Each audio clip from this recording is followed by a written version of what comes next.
Bien, vamos a comenzar entonces. Hemos estado revisando lo que se refiere a la cultura, sociedad y economía durante la colonia en América Latina.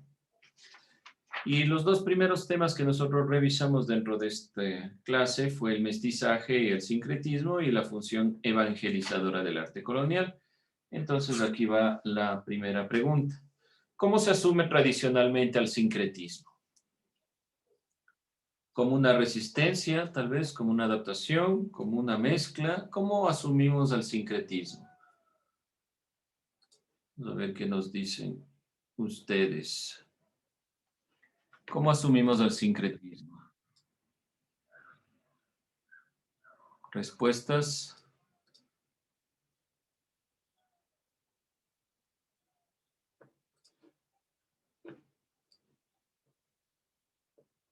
Vamos a ver. ¿Qué me dice? No se vaya, Alison. ¿Qué me dice Dayana? ¿Cómo asumimos tradicionalmente el sincretismo? A ver, es cuando dentro de una comunidad, un pueblo, región o país, existe su cultura y tradición, pero en específico una religión que ya está adoptada por las personas y por motivos como la conquista, aparece otra religión y también es adoptada, pero de manera de fuerza. Ya dentro de la perspectiva del sincretismo religioso, se asume que hay una superposición o una llegada de una nueva religión, pero esta no logra adaptarse o imponerse en su totalidad. Y se van viendo elementos de la otra religión que se van manteniendo. Ya, eso a nivel de sincretismo religioso. Pero en cuestión de sincretismo, ¿cómo se asume el sincretismo de forma general dentro de la palabra sincretismo? ¿Cómo definimos la palabra sincretismo? Como una mezcla. Muy bien, sincretismo. Asumimos al sincretismo justamente y tomando en consideración también lo que dijo la compañera anteriormente en cuanto al sincretismo religioso, lo que se puede evidenciar es que existe una mezcla. Lo asumimos como una mezcla, como la mezcla entre la llegada, por ejemplo, de una nueva religión y esa nueva religión quiere imponerse, pero no se superpone, sino que hay elementos que se van a ir tomando de la otra religión que subyace, por lo tanto es una mezcla. Sí asumimos el término sincretismo. Bien, ¿cuál fue una de las razones por la que se concedió a España territorios en el continente americano? ¿Por qué razón se le dio la posibilidad a España que tenga los territorios? Por decirlo de alguna forma, ¿por qué se le dio una licencia para que España mantenga esos territorios? ¿Alguna idea? ¿Por qué razón? ¿Por qué razón?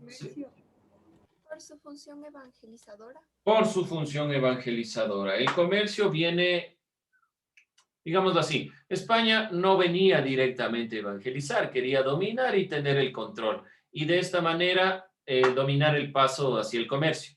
Pero se le da la posibilidad a España de que mantenga los territorios en el continente americano por la evangelización, por su función evangelizadora, porque vino a evangelizar. No se olviden, este elemento es importante. ¿Quiénes fueron los primeros maestros en cuanto a pintura y escultura dentro del territorio americano? ¿Fueron artistas, sacerdotes, los propios colonizadores? ¿Quiénes conformaron los primeros maestros en cuanto a pintura y escultura? Creo que es una pregunta sencilla. Vamos a ver, señor Betancourt, rápidamente. ¿Quiénes fueron los primeros maestros en cuanto a pintura y escultura aquí, hablando del territorio latinoamericano?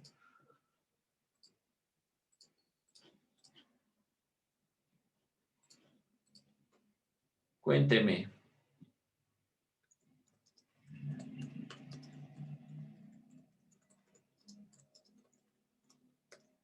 Sí, no, profe. ¿Quién cree usted?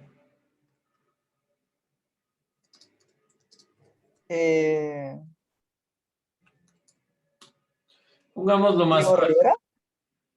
¿Perdón? Diego Rivera. Bueno, mira, lanzar nombres por lanzar. A ver, a cargo de quién estaba todas las cuestiones de la educación y el arte en el continente americano. Ya más fácil no puedo ponerle. Cuénteme. A ¿Podría cargo volver a decir? de qué institución estaba a cargo la educación y el arte en América.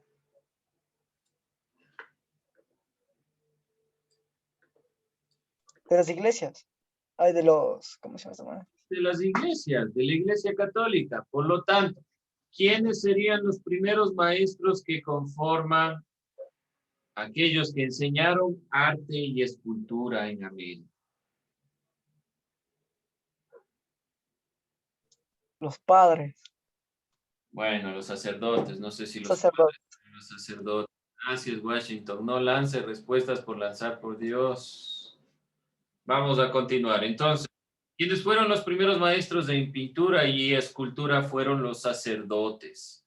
Acuérdense que muchas de las obras se trajeron de Europa, pero había que interpretarlas. Y quienes estaban a cargo de, bueno, decirlo, esta interpretación o esta modificación, cambio o también reproducción de las obras europeas fueron los sacerdotes.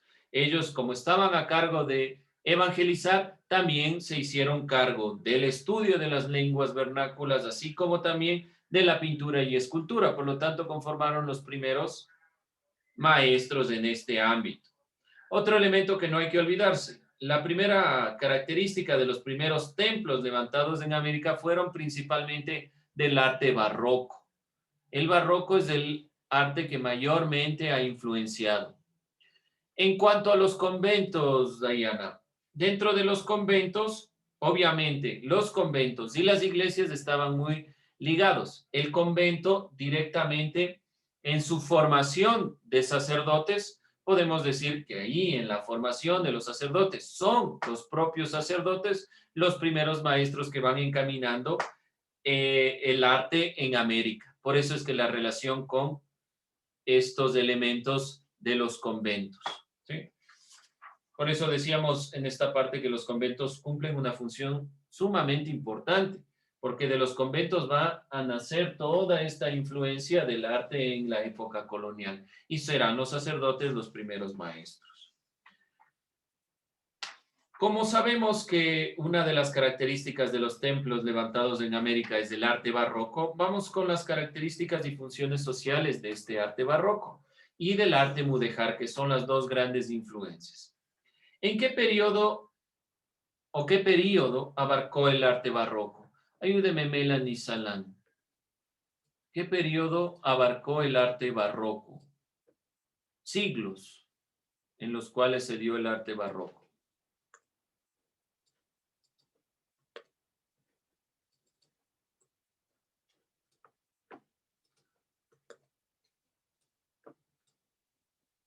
Veamos. Déjame buscarle ese aguante. Bueno, espero. Vamos con otra pregunta hasta que Melanie encuentre. El arte mudéjar surgió con la combinación o la mixtura entre dos culturas. ¿Cuáles fueron estas culturas, Josué? ¿Cuáles fueron las culturas de las cuales nace el arte mudéjar? Sencillo, creo. Espero.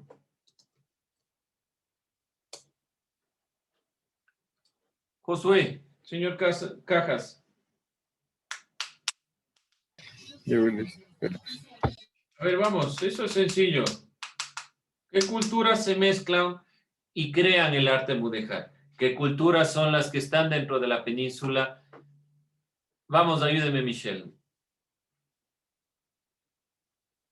La musulmana y la cristiana.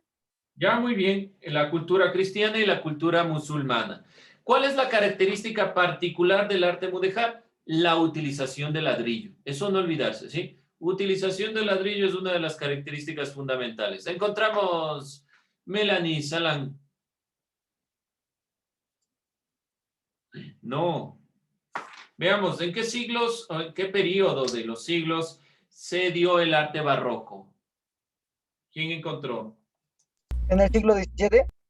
Siglo XVII y principios del siglo XVIII. Gracias, Washington. Entonces, todo el siglo XVII hasta principios del siglo XVIII se da el arte barroco.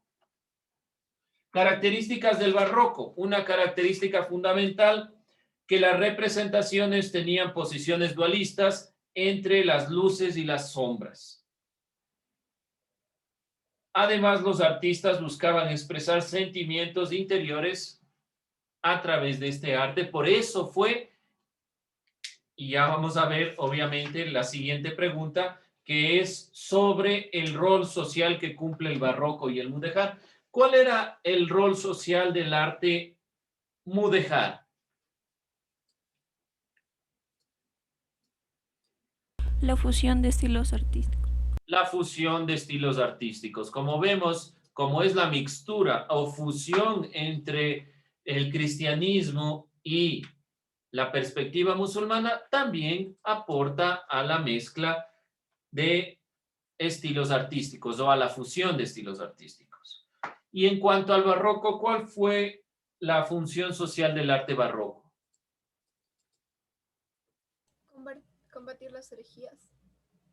Combatir las herejías, es decir, principalmente evangelizar. ¿Sí? ¿Por qué? Y bueno, obviamente no es lo mismo combatir las herejías y evangelizar, pero se llevan de la mano. Evangelizar es propiamente proponer una nueva religión a través de la educación, obviamente guste o no le guste, pero a través de la educación del pueblo que se acerque a la religión. Y combatir las herejías quiere decir sacar todo elemento de idolatrías para que estas personas no caigan nuevamente en las antiguas religiones, ¿sí? De todos modos, están interrelacionados. Pero ¿por qué la evangelización, sobre todo en el barroco? Y recordemos esa imagen del infierno. Tratan de evidenciar los elementos morales que guían a la religión católica. Es decir, están evangelizando, están mostrando por medio de la imagen lo que usted debe o no hacer. ¿Dudas, preguntas hasta ahí? Creo que es sencillo. Espero que, no sé, tal vez si no están anotando, estén subrayando los elementos. La mayoría supongo que esto tenemos en nuestro cuaderno y lo que hacen en la evaluación es sacar el cuaderno y revisar, que no está mal. Lo importante es que vayamos teniendo en cuenta algunos elementos. Algunos elementos sí debemos aprendernos de memoria, siempre lo estamos repitiendo. Por ejemplo, no podemos obviar 1492 y saber que llegaron los españoles, no podemos obviar fechas en este sentido, pero hay cosas que podemos, gracias a la tecnología, ir incorporando. Lo importante y lo que creo yo y que ustedes deben ir formando es su análisis crítico. No siempre tenemos la posibilidad de analizar, pero siempre que tengamos esta posibilidad de generar un análisis, pregunte, así como algunos compañeros y compañeras lo han hecho. No se queden con esa perspectiva. Vamos con la siguiente parte, que es la función social de los conventos y las misiones en la época colonial. No nos olvidemos que el diezmo era recaudado por los sacerdotes y que tenía la función principal de recolectar el 10% como impuesto que iba destinado principalmente a las iglesias. Sabemos que las primicias también eran cobradas en la producción agraria, era la posibilidad de esta consideración. Tenían dos formas entonces de impuestos. Bien, dentro de esta idea, ¿cuál era el objetivo de las misiones? ¿Qué objetivo tenía toda misión? ¿Para qué los misioneros? ¿Ideas? ¿Opiniones? ¿Qué creen? Para difundir la doctrina. Sencillo, ¿no es cierto? Para difundir la doctrina, es decir, para evangelizar, para educar y evangelizar a los indígenas. Parece que son consideraciones, preguntas que les estoy haciendo que son sumamente sencillas. Pero detrás de todo este bagaje que nosotros hemos visto, hay una sobrecarga a veces de información y las preguntas suelen ser sencillas. Yo a veces les veo pero le dan la vuelta al cuaderno, ¿dónde está la respuesta? No se hagan problema, asocien. Lo mejor que nosotros tenemos para responder, sobre todo preguntas en este sentido, es asociar. Si vemos que las misiones, ¿qué vemos en las misiones? Llevan la palabra de Dios a otros lugares. Entonces están evangelizando, están educando. ¿Y a quiénes van a educar las misiones? A los indígenas. La educación en la época colonial estuvo a cargo de la Iglesia Católica. Esto lo sabemos. La Iglesia Católica fue quien guió todo el proceso de la educación en la época colonial. Vamos a ver esta consideración porque este tema se relaciona con después del siguiente en las instituciones educativas. Así que tomar en consideración esta idea. Bien, veíamos también que existían órdenes religiosas que se iban integrando dentro de la perspectiva donde la educación va a ser su fundamento hasta posterior a la época colonial. Vamos con la situación y el rol de la mujer en la época colonial. No olvidarse un punto sumamente importante. Es imposible hablar de la mujer de la colonia. ¿Por qué razón? ¿Por qué es imposible hablar de la mujer en la época colonial?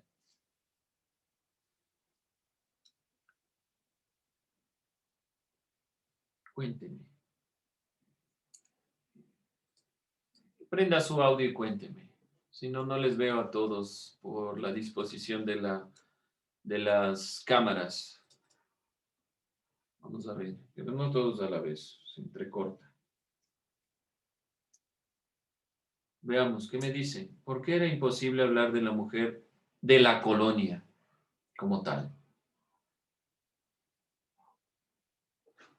Chan, chan, chan. Porque se manejaba por jerarquía, entonces no se podía. Bueno, porque se manejaba por jerarquías. ¿Qué más para complementar? Cada una tenía diferentes roles, según su jerarquía o su raza, entre comillas. ¿Ya? Dependiendo de hablemos más que nada de su casta, cumplía un rol específico. Por lo tanto, cada una de las mujeres cumplía una función específica, pero aún así, tomando en cuenta esta consideración, la mujer, ¿cómo era concebida en la sociedad colonial? No podemos hablar específicamente de la mujer de la colonia porque cada una, dependiendo si era afrodescendiente, indígena, mestiza, blanca, cumplía un rol, pero todas y cada una de las mujeres estaban concebidas de una forma, subordinadas al hombre, eran mujeres subordinadas. Recuerden que hice un pequeño cuadro y aquí ponía al hombre. ¿Por qué hice esta consideración? Porque aquí el hombre, esta idea es que por más que usted pertenezca a la casta blanca, por más que sea supuestamente blanco, seguía siendo la mujer subordinada al hombre. Entonces, ¿quién tomaba las decisiones? Seguía siendo el hombre. La mujer blanca podía tener más accesos, pero aún así no podía irse en contra de la voluntad del hombre. Esta es una de las características importantes y cómo se le concebía a la mujer en la época colonial, una mujer subordinada. La reducción al plano doméstico del trabajo de la mujer indígena y afrodescendiente implicó obviar su potencialidad para realizar diversas labores. Es decir, que la mujer estaba a un lado, no se la consideraba. Estaba invisibilizada por su experiencia histórica. Y vamos con una mujer dentro de la historia. Micaela Bastidas, junto a otras mujeres, protagonizaron la rebelión de las mujeres andinas. Esto ya lo sabemos. Pero Micaela Bastidas se la reconoce no tanto por ella, sino por un personaje, un indígena que estaba junto a ella. Esto está dentro del tema cuando revisamos las motivaciones y repercusiones de las sublevaciones indígenas del siglo XVIII. ¿Qué personaje, qué hombre estaba ligada ligado, perdón, a Micaela Bastidas? Tupac Amaru II. Muchas gracias. Cóndor Canqui, que adoptó el nombre de Tupac Amaru II, estaba ligado a Micaela Bastidas. Y se le reconoce a Micaela Bastidas no tanto por su labor, o mejor dicho, en una cierta época del tiempo no se la reconoce por su valor histórico, sino por estar junto a Tupac Amaru II. Muchas veces en la historia ha sucedido esto con la mujer. En estas clases debemos desligar un grupo de otro. Bueno, es importante que reconozcamos para saber en qué época está, sobre todo luchando Micaela Bastidas, pero hay que hacer un análisis mucho más profundo. Cada una de las personas es valiosa por lo que hace individualmente y colectivamente, pero no podemos considerar a Micaela Bastidas solo porque estuvo junto a Tupac Amaru II, sino porque generó una rebelión de mujeres andinas. Entonces, bueno, en esta consideración es importante recalcar este punto y recordar un poco esta consideración. Adicionalmente, sabemos que cada una de las castas cumplía una función específica, pero en general la mujer estaba ligada a su hogar. Esto lo vemos desde la época de las civilizaciones antiguas, donde la mujer estaba ligada al proceso de su hogar, del trabajo doméstico.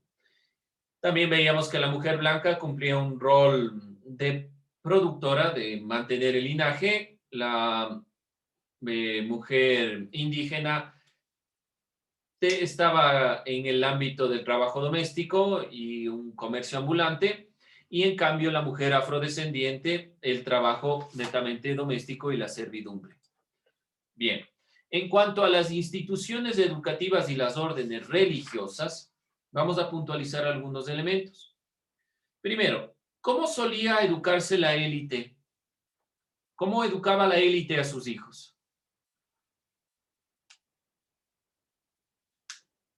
Con tutores. Con tutores, no se olviden. Había una gran diferencia entre tener la posibilidad de acceder a los tutores y la educación en las escuelas públicas. Ahora, las escuelas públicas, y ahora puntualizando un tema que tal vez lo dijimos, pero muy a la ligera, es que las escuelas públicas no eran dentro de la consideración que nosotros conocemos ahora como público, sino que estaban financiadas por los padres de familia, por la iglesia, evidentemente, por el clero, y obviamente por el cabildo, es decir, por la organización política de la época. Todos ellos financiaban las escuelas públicas. ¿Por qué recalco esto? Porque realmente podemos confundirnos cuando hablamos de escuela pública y pensar que está financiado por el Estado, financiado por los impuestos, y en realidad estaba financiado principalmente por el clero y por los padres de familia. Había que pagar para estas escuelas públicas, no era gratis. Eso como puntualización. Ahora, veíamos que ¿quién ha cumplido un rol fundamental en la educación, además de, obviamente, ser parte de la educación secundaria? Han sido los jesuitas y algunas congregaciones religiosas, pero sobre todo han influido en la universidad. Universidad que era altamente elitista, que solo un grupo podía ingresar. ¿Qué universidades teníamos en la Real Audiencia de Quito? ¿Cómo se llamaban? ¿Y a qué congregación pertenecían? Vamos a ver cuáles eran estas universidades. La Universidad Real. ¿La Universidad Real de qué, pero? Nombre y apellido. Real Audiencia de Quito. Nombre y apellido de la universidad, no de la Real Audiencia de Quito. Habían 3 universidades fundamentales que se crearon a partir de cédula real, una de cédula real y otras a partir de conformaciones del clero. Bueno, pero más allá de eso, el nombre sí es importante porque recordamos la creación y la conformación posterior de la Universidad Central del Ecuador. Así que el video que les pasé es el objetivo. Vamos con una, la San Fulgencio de los Agustinos. ¿Cuáles son las siguientes? Santo Tomás, San Gregorio de Magno. Ya, la Santo Tomás de Aquino de los dominicos y la San Gregorio Magno de los jesuitas. La San Gregorio Magno con un nivel y un estatus muy alto. Los jesuitas han tenido una influencia en América Latina muy relevante en cuanto a la educación. Nos agraden o no nos agraden, pero han tenido una gran influencia en nuestro país. No olvidarse, no la Real Audiencia de Quito, sino el nombre de las iglesias. No de las iglesias, sino de las instituciones, de las universidades. Bien, con todo, lo que quiero que ustedes se centren en esta perspectiva es la gran influencia de la iglesia. Por lo tanto, si la iglesia influenció mucho, también influenció en la mentalidad. La religión era un pilar fundamental para la educación y para el Estado. Por eso es que los primeros gobiernos conservadores de nuestro país fueron gobiernos ligados a la iglesia, porque no se olvidó, eso no se acaba de la noche a la mañana, no es que Simón Bolívar viene, se acaba la colonia y acabamos con la iglesia, sino que se va afianzando. Bien, jóvenes, en cuanto a los estamentos, castas y clases, no se olvida la cancioncita, pero sobre todo, acuérdese, una forma de evitar las contribuciones de los indígenas fue declararse mestizos. Eso no nos podemos olvidar. Y en muchas uniones legales e ilegales, es decir, en el mestizaje en sí mismo, les permitió a los herederos, a su linaje, mejorar las condiciones sociales. El mestizaje se creó para mejorar la condición social. ¿Alguna duda, alguna pregunta, inquietud? Si no, no olvidarse, segundo B, tenemos evaluación de historia el día martes. Tener en cuenta eso y ciudadanía este viernes.